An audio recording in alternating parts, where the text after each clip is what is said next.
Wakefield, it's the Nolan Cry Night Show. Inviting Joey Nolan. Let's get this week Coach Jim Christian to the show. And now, ladies and gentlemen, here's Nolan. And welcome back, ladies and gentlemen, to another edition of the show. And joining me this week, oh my gosh, I was just talking to a roadie legend recently, and I'm talking to yet another roadie legend as well. Now he is at Kent State once again, returning back to a school he has great history with. He's a former roadie Ram as well, but part of the greatest Rhode Island Ram basketball team ever in the history of the school, the Sweet 16 team, never mind the Elite 8 team. He's the one, the only Mr. Jim Christian. Coach, how are you today? I'm doing fantastic, man. Appreciate you taking some time and having me on. Well, I appreciate, and this goes to those you work with to help set this up and your willingness and their willingness to want to do this. So this is a great deal and shows the character that the institution of Kent State and you have as well.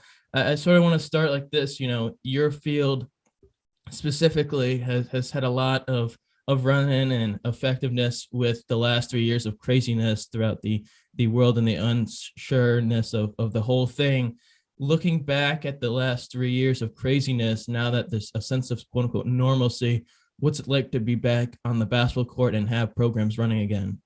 Yeah, it's fun. It's fun for me to be around it and in a place that that really means a lot to me, with people that I really like. My wife is from this area, so it's just great to get her home, and we're excited as another year tips off. It's been a couple of years since I have been part of a team preparing for games and doing all that. Even though I have a limited role now, I still just enjoy it. I enjoy being around it every day, and the people here have just been fantastic to me. So I'm a lucky man.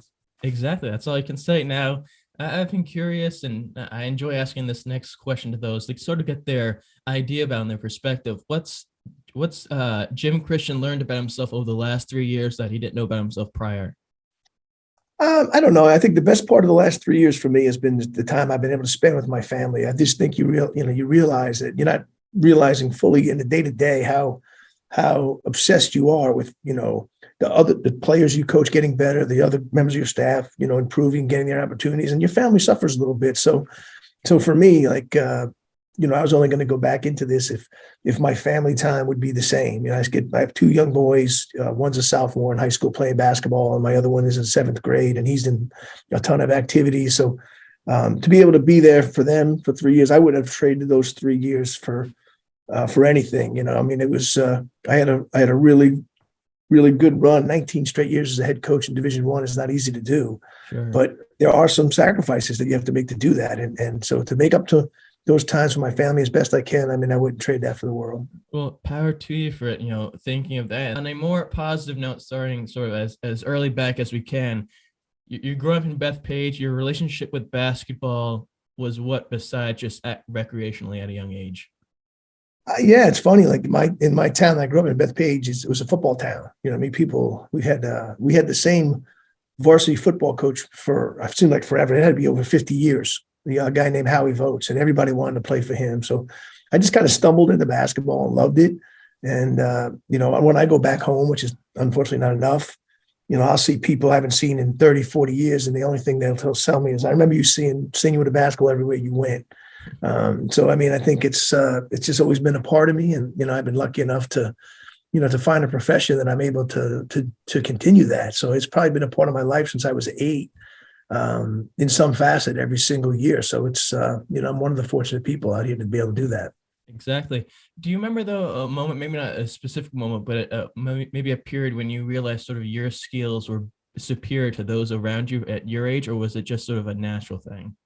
I think like everything else, I think, you realize maybe that you're working really hard, and that hard work is paying off. And then you're fortunate enough to have some success, and then you build confidence. And once you get confidence, it kind of lights a flame on you to do better and better.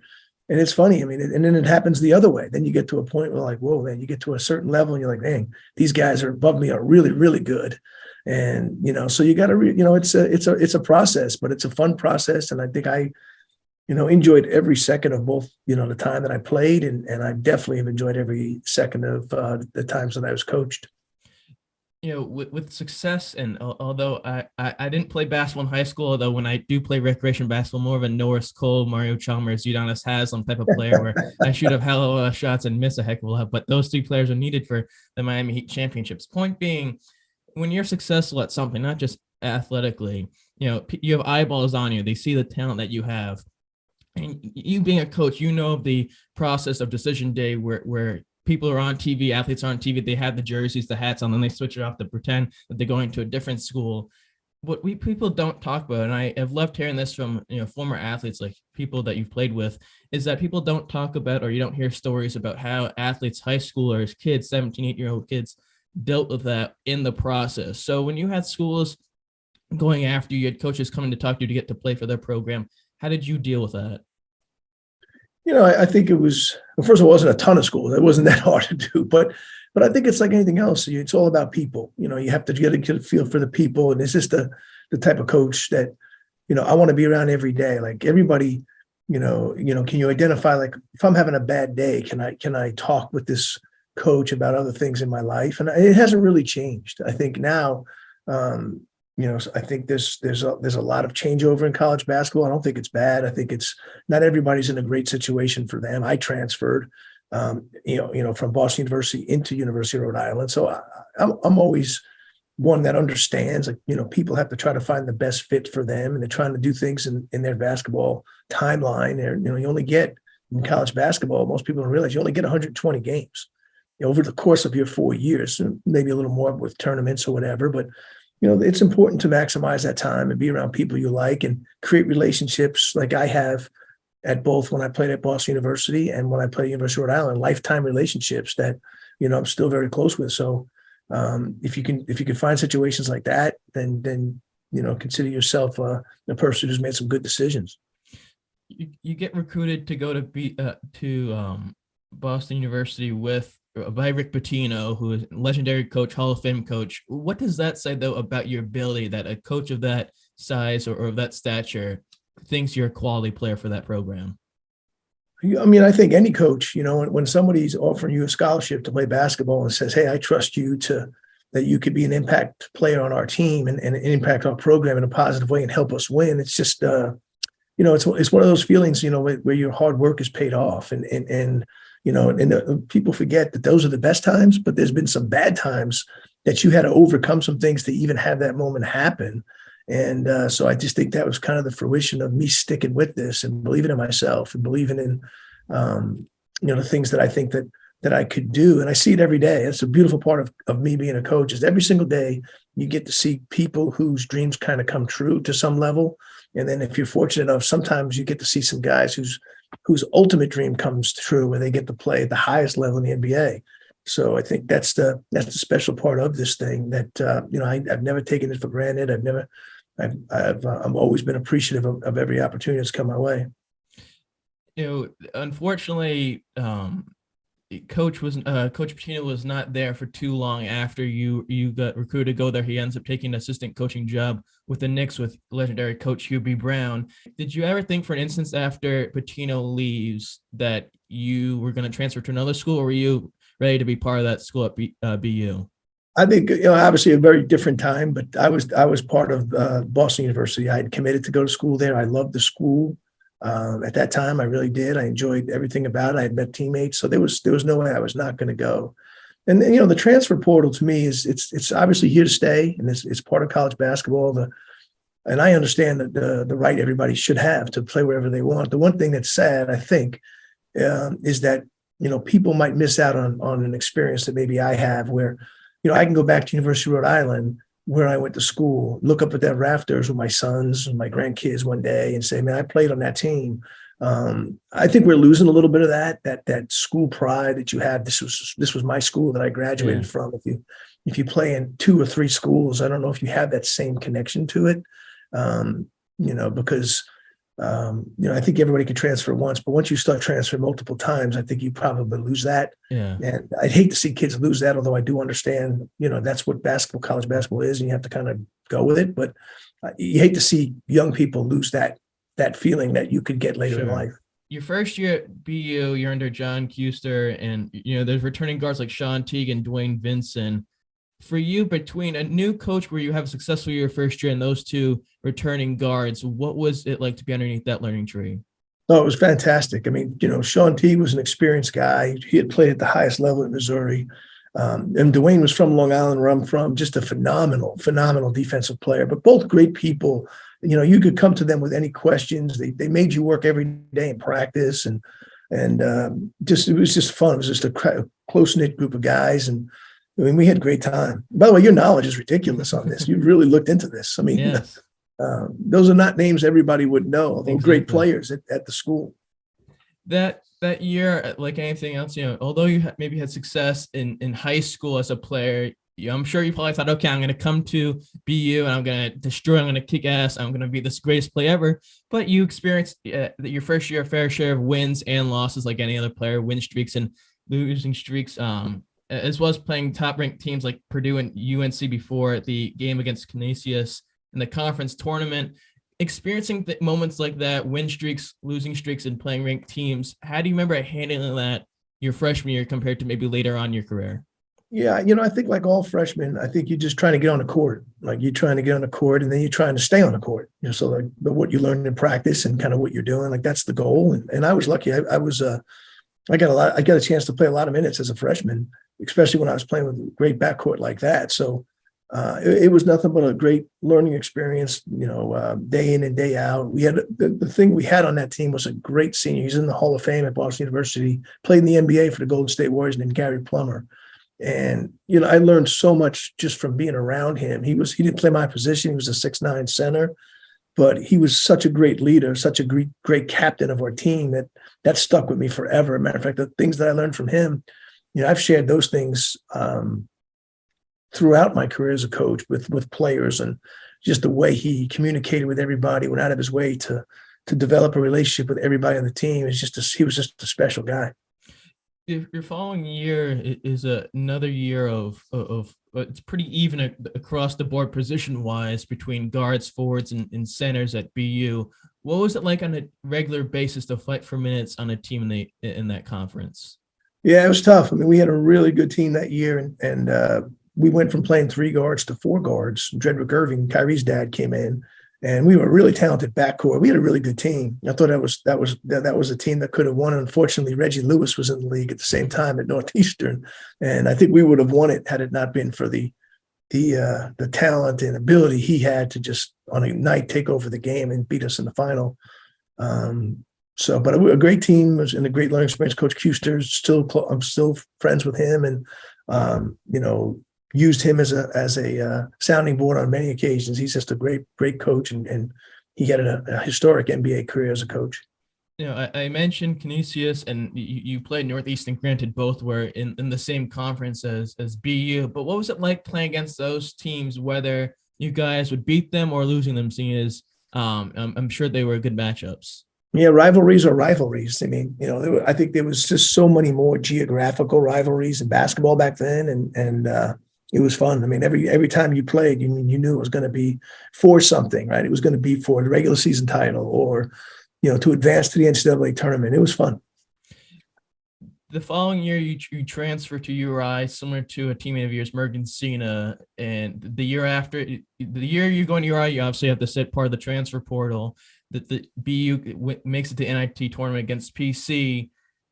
Your decision process to go to URI, I mean, it wasn't like they had recent success under, no offense to their coach before Penders, but what was it about URI that stuck out to you to want to continue your journey there? Well, Brendan Malone was the coach, and he was a great coach. As a matter of fact, he assembled our team. He had a great eye for talent. Some of the things that he saw in players was amazing, just a unbelievable basketball mind. So he was the main reason that I went to URI. And I really wanted to go to a campus school. Sure. BU was a city school. I wanted to kind of experience college life at a different level. So it was great. I met the best friends of my life there.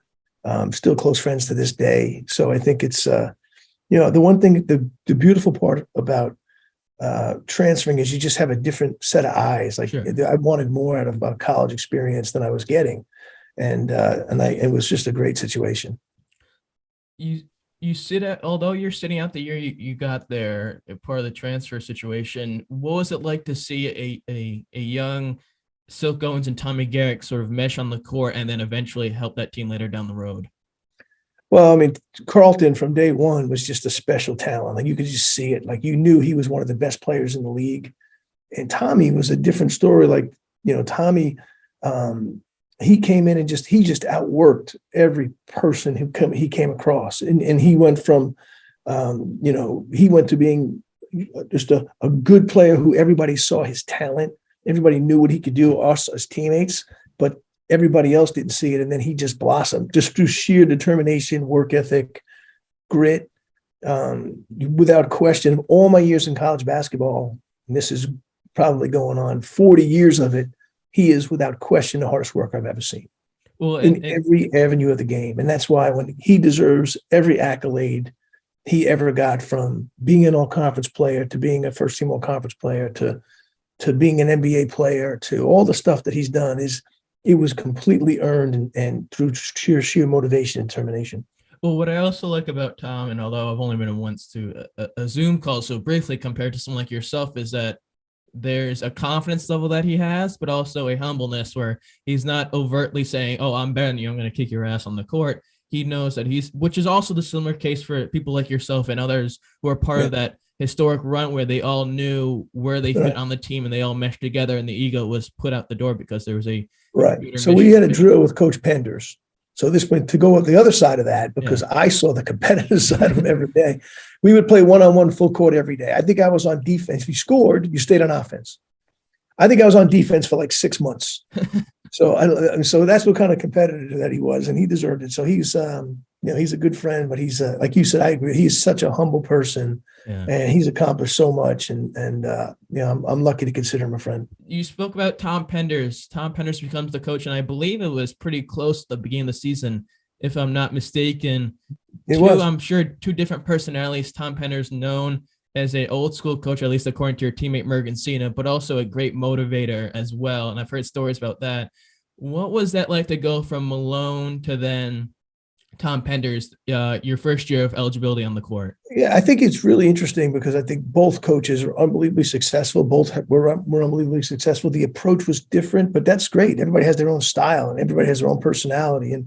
And we had a really good, I think we were going to have a really good team because I think both were phenomenal coaches either way. But Coach Penders gave the team a little swagger, Coach Malone was a basketball savant, but Coach Penders was more like he was a guy that just wanted you to have swagger and confidence. And he gave that to the guys you're talking about, Mergen Cena, Bonzie Colson, and Kenny Green was already a ridiculously one of the most talented players I've ever seen. But Carlton and Tommy, he gave their team a little bit of a swagger that we didn't have, and I think it didn't come in right away. It came in and developed over time, and he had an unbelievable feel to get a team up for a particular opponent, a particular game, to make you feel like when you hit the court that there was no doubt you were losing this game, irregardless of who it was. Well, that's what I like too. And Kenny said that when I had him on, he said, whoever playing, doesn't matter if they're ranked or if they're the worst team, we're going in there and we're taking the victory, regardless of whatever you think. That first year you're able to get on the court and play considerable minutes. Your first year at URI, or your first year playing at URI, you get to experience the rivalries, which are for URI, PC, UMass, and Temple. Although you went to BU in Massachusetts, your knowledge or mindset of the rivalries that URI had with those schools. Yeah, I mean, the minute that you step on the game is coming. I mean, it's still to this day, it's beautiful. It's one of the best rivalries in sports. In college basketball is the Rhode Island Providence game. Doesn't make a difference what league people are in. Those teams at that time, they had gone to the Final Four in 1987. Our team went to the Sweet 16 in 1988. It's just a great basketball state. And people love it. From both schools have really, really great, loyal fans that just take so much pride in the game. Obviously the Temple was number one in the nation back then, so that game was big. And it was just to watch our team prepare was fun. Just, to play a small part in it, which again, my part was very small because we had great players ahead of me and they deserved it. But just to be a part of it was just so unique and special. You end that season on an 8-1 streak, I'm sure, with the hopes of making the big dance that year. The team, not just your own viewpoint and thoughts heading into the postseason possibilities, but the team's possibilities in the postseason? What were they? Again, that was a different time. I think, we had to play the conference tournament like in different sites then, so I think we played at West Virginia. I think they hosted the conference tournament, which was a hard place to play. So to get there was really, really difficult. And I felt like we all felt like we were good enough, but sometimes the cards just don't go your way. And just, from where we were the year I sat out, I think we lost 6 overtime games the year I sat out. We were maybe under 500. To get to the postseason was just a step because we had the whole team coming back and the emergence of Kenny a year later and the emergence of all those guys, Bonzi, John Evans, like those guys were getting better. You could see it every day. And I had a pretty good, I knew at that time that I was not going to be an NBA player. I was going to coach. So I kind of looked at it a little differently. Practiced a little different, looked at practice a little differently and the development of these guys a little differently. And it was just so rewarding because we were a very close-knit team, but also just really supported one another. And that was, it was really, that's what made the whole thing work to me, is just the amount of respect everybody had for everybody on the team. Did the revenge, not making the NCAA tournament, did the revenge tour for the following season start after the FSU game, the NIT tournament? Yeah, we didn't play well in the NIT. I just think that we all knew that if guys emerged and got better, that the core nucleus of our team was going to be really, really good. That those guys now were seniors, right? Tommy was a senior. Carlton was a senior. Mergen was a senior. I think Mergen might have been a junior. Bonzi Colson was now a 3-year starter. Kenny was, as long as he could stay healthy, he fought through injuries so many times. As a player back then, you probably don't even appreciate how hard it was for him to participate with his injuries. And now I really respect it. So I think we knew we would be pretty good. I mentioned earlier the ego and the ability to sort of all mesh together, which is, I feel as though maybe a rare breed specifically at URI nowadays, but the ability to all work together, know where you stand, but also know that you play a vital role more than another team. Being part of that team the following year, the Sweet 16 team, not only what was that experience like for someone like yourself, but also what changed, do you think, between the end of your junior season to then that final senior year? I don't think anything else changed except for maybe the expectation of the team. I think the confidence level of the team. I think we didn't change anything. Like we didn't come in with a new defensive scheme, or we were probably a little bit more understanding of what Coach Penders wanted, the key players.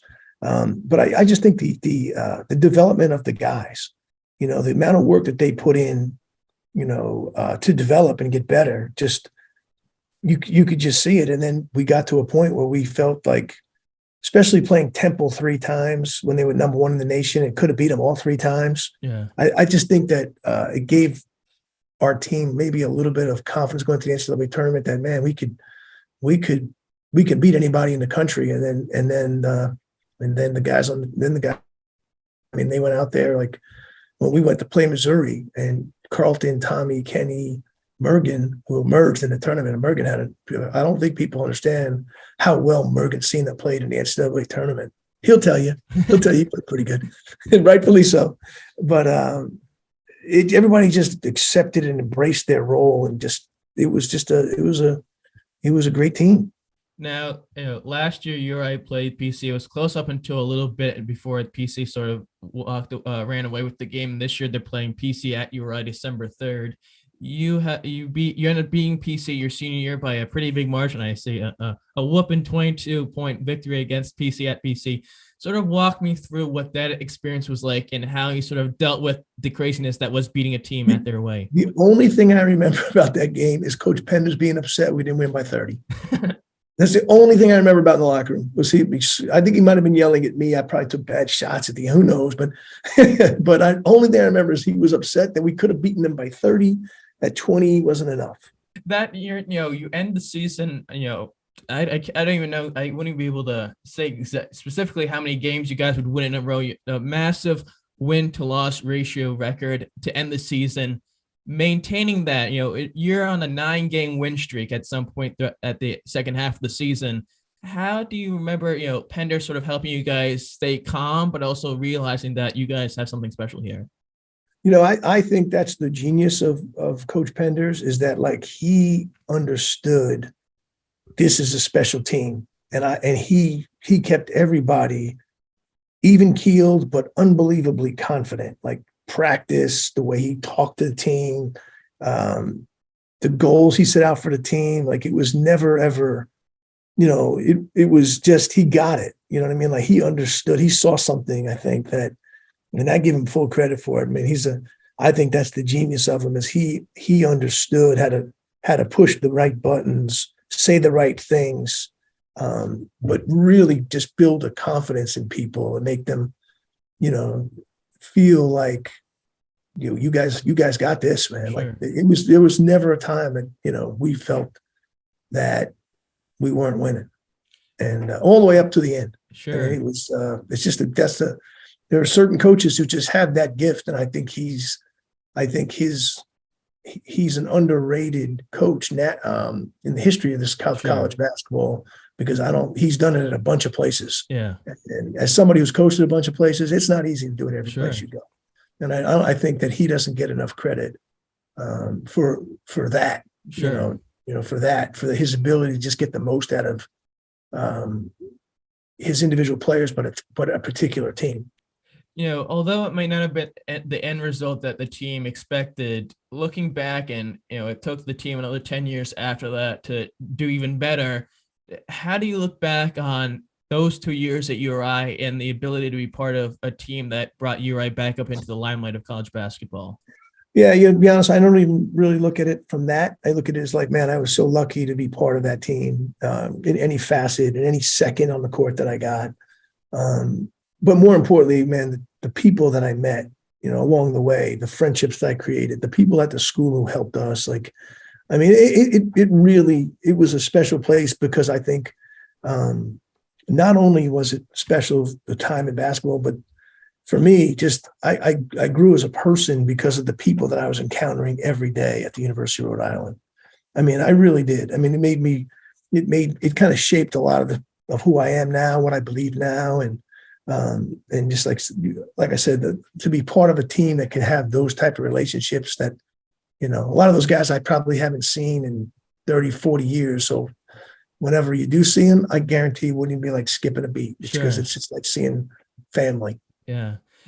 You mentioned that, playing professionally might not have been in your long-term goals as a player. And after that year in Australia, maybe even during that year in Australia that you played professionally, how soon after were you planning to then coach and stay in the game of basketball? Yeah, I was lucky. I mean, it's a hard profession to get into. So I was lucky that my high school coach, Ralph Willard, he got a head coaching job at Western Kentucky. And he was like, I need you down here. You don't need to be playing anymore. So I didn't need much encouragement, because I knew I wanted to do that. I knew I wanted to be around the game of basketball in some facet, some capacity. It was just a matter of trying to find out what. And, now it's, 30 years later, and I'm still around this game. Sure. And still love it every day. Those who have been teammates of yours at URI that have gone into the coaching profession successfully, like yourself, have talked about those early moments, those early years in the coaching profession being within the same age category as some of the players you're coaching. That's, I'm sure a moment where you sort of have to, take a deep breath and sort of, have patience with it, because you're coaching guys that within a few years of age with you. How did you deal with going from a player to then coaching guys like that? Well, I think, it's an easy transition, because you love the game, and you love to teach the game of things that you've learned. I was lucky. I was around phenomenal coaches from high school on, from JV basketball, St. Dominic High School, to all the way through my college career. I was around some of the best coaches this game has. So the knowledge, I just was like a sponge, soaking it all up, and then working with great coaches on the staffs that I work with. And then you just work with guys who love the game. So it's just, you're just sharing, and they know, kids know whether somebody's, excited about practice, or whether somebody's just going through the motions at practice. So I was never one that was not going through the motions. I was always excited to be on the court practice in any capacity. Still am. When you became, you're on the coach, you're now a coach in college basketball. early memories or early moments in your career, what do you remember taking away from Penders and Al Skinner and Kuster in terms of coaching? I mean, I think you take bits and pieces from everybody. I think everybody's personality is different. The way they look at things are different. The way they teach things are different. Everything from terminology to the way they see certain situations, to the way they put practice together, to the way they coach during the game, the way they communicate. I think it's I was around so many good people. There's so much to take. And then you got to kind of be yourself. Like I can't be Tom Penders. I can't be Ralph. I have to be myself. And parts of my personality have to come out and what I believe in. And, it's not only that, it's just other people you're around. I mean, other coaches. I mean, the beautiful part of coaching is it's a never ending learning process. And and you can meet anybody and just pick something up from them. I can go to any practice. I can go to my son's freshman basketball practice and be like, oh man, that's a pretty good idea. Or that's something. I mean, it's just the beauty of the game. Sure. The 94-95 season you're coaching, I believe at WKU, there's great success that season for the program, not only winning the conference title, but making the NCAA tournament, but also fourth most wins in program history at that point. What was that moment like in terms of coaching? Was that a moment you started to appreciate the hard work that goes into the coaching profession? Yeah, I mean, I think I appreciated every second of it. I mean, when you're a young assistant coach, man, you're going 24/7, and you're working hard on all aspects of it. You're trying to learn, develop as much as you can. But I was just so happy for that group of kids because they worked so hard to win that championship, to beat Michigan in the first round of the NCAA tournament. It was fun. I mean, when you see somebody be rewarded for their hard work, it's a great feeling. After your time at WKU, you split time between Ohio and Pitt, where you continue to have success as long as other spots you had in your career, but then during that time you mentored and had players like Vonteego Cummings at Pitt in the Big East. When you go from one school to having success for a short time and then going to other schools to have success, what's that like in terms of being now a coach doing it compared to being a player?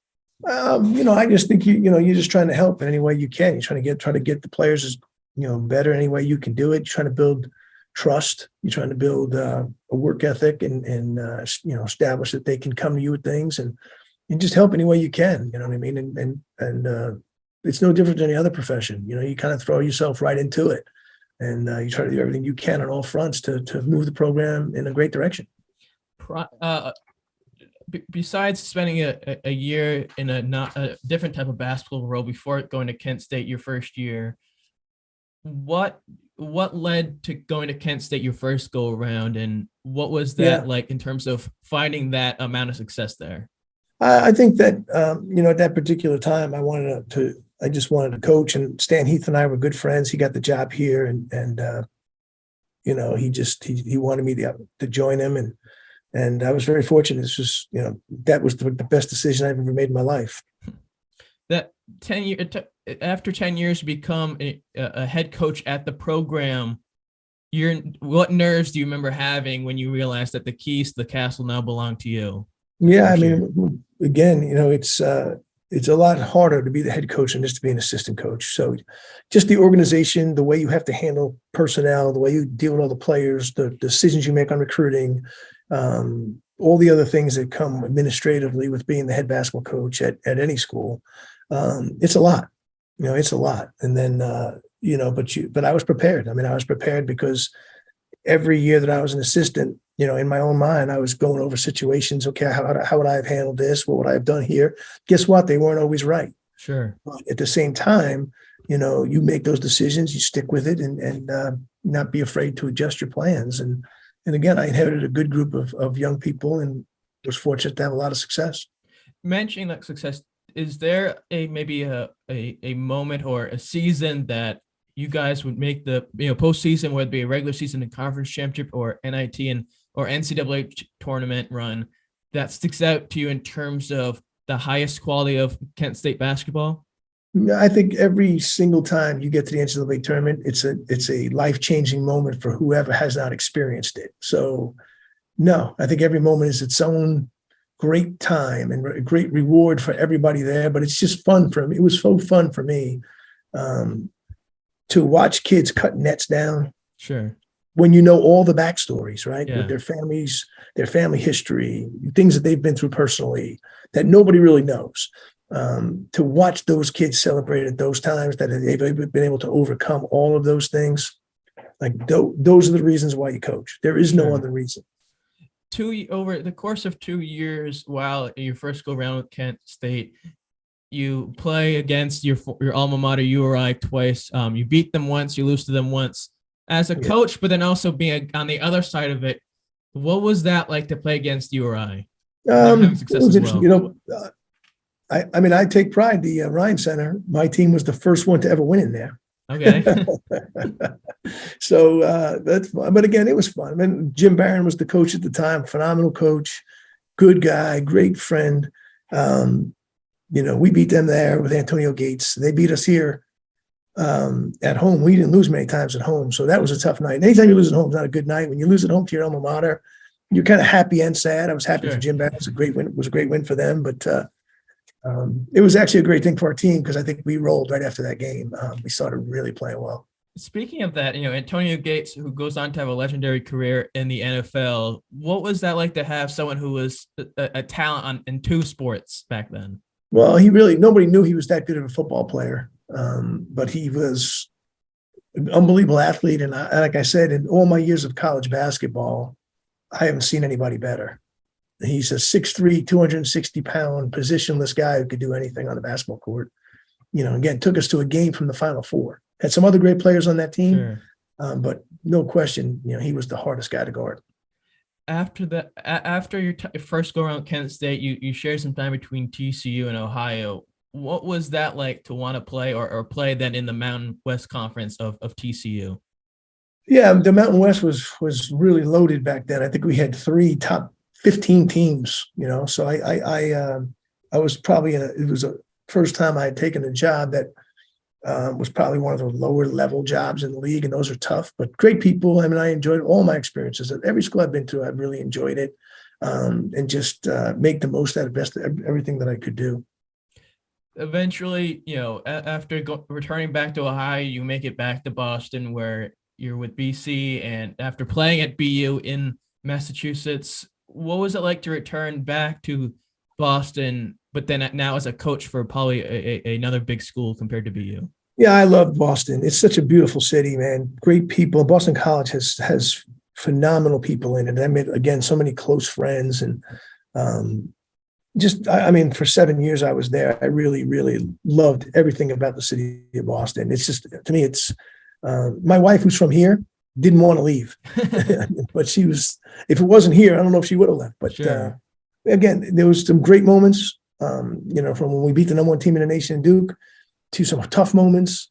And I just think from every situation you grow, you learn, get better. You know, again, as always, every school I've ever been at, I'm always looking to see how they're doing. I'm always rooting for them, whoever it might be. I'm definitely rooting for keep in touch with all the players, make sure hopefully they're doing well. And they all know that they can always come to me with anything I can do to help them. They'll never hesitate. So it's what it's all supposed to be about. It's all part of the process of a career.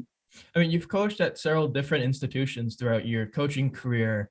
Compared to maybe, let's say, TCU in the Mountain West or BC or Kent State, you know, there's conferences that are legendary and well known. Is there a different level of preparedness that you put into as a head coach in these different institutions, or is it practically the same thing? I think every game to every coach is important as hell. And I think every game you go as prepared as you can, whether it's a Division III team, whether it's Duke or Carolina. You're looking for ways that you can utilize the talents of the guys on your team and win a basketball game. And I think that's the beauty of it. So I coached close to 700 of them. So I think it's important that, like, every game that you try to come in with some type of plan or some type of, just do guys know that they're prepared for anything that they're going to see, anything that could possibly happen. And that's the competitive nature of anybody coaching. You returned back to Kent State, as you said. What was it like to know that this was open, the position, but also that you'd be coming back to an institution that you had such success and memories with? Yeah, I didn't even know it was open. I didn't apply. It was like a kind of a created position. And I think I'm lucky because, I'm in a different role now as an assistant AD for basketball. I'm kind of like a consultant that gives, the best man at my wedding is the head coach. I coached half the staff. It's an area that I know and a place that I love. So I'm just happy. This is home for me now, and I'm loving it.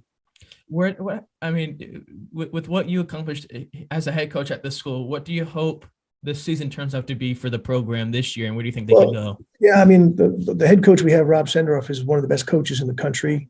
We have some great players returning. I think sky's the limit. Like every season, I think sky's the limit. I want to see this team do everything they can do because they deserve it. They work extremely hard. These coaching staff that I'm working with, they work extremely hard. They're unbelievably talented. Some are young coaches who are going to be phenomenal in this business. So just to be around it every day is exciting.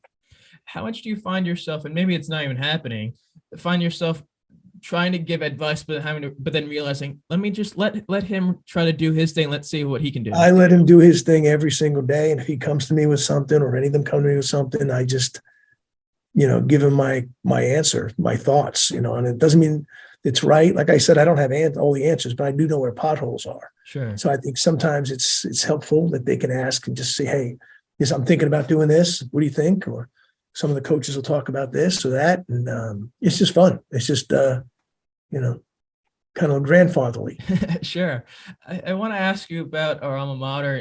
They have a new coach this year, Archie Miller from Date, who had experience at Date, and then Indiana, of course.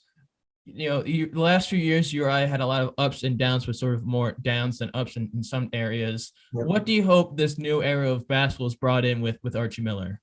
Well, first of all, Thor, I think, did an unbelievable job getting Archie Miller to be the head basketball coach at University of Rhode Island. And that's not taking anything away from previous coaches. I thought they were terrific as well.